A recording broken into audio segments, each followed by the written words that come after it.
Rais Samia Suluhu Hassan mwaka huu 2025 unakufa ghafla ikiwa tu hautamkabidhi hicho kiti cha urais Josephat Gwajibu mwaka huu 2025, na kama hautasitisha maandalizi ya uchaguzi kwa ajili ya mwaka 2025.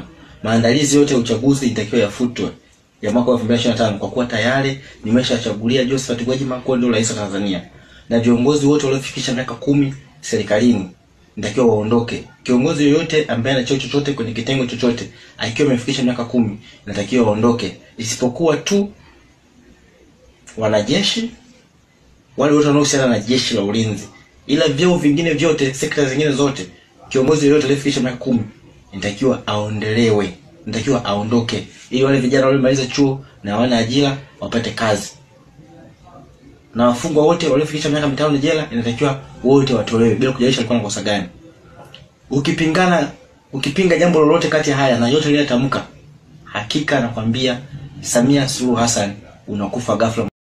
Rais Samia Suluhu Hassan mwaka huu 2025 unakufa ghafla ikiwa tu hautamkabidhi hicho kiti cha urais Josephat Gwajibu mwaka huu 2025, na kama hautasitisha maandalizi ya uchaguzi kwa ajili ya mwaka 2025.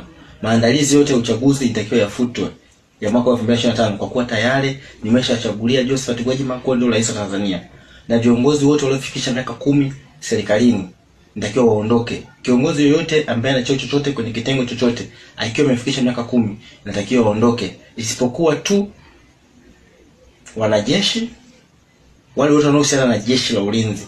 Ila vyeo vingine vyote, sekta zingine zote, kiongozi yoyote aliyefikisha miaka 10 nitakiwa aondolewe, nitakiwa aondoke, ili wale vijana waliomaliza chuo na wana ajira wapate kazi. Na wafungwa wote waliofikisha miaka 5 jela inatakiwa wote watolewe bila kujalisha alikuwa na kosa gani.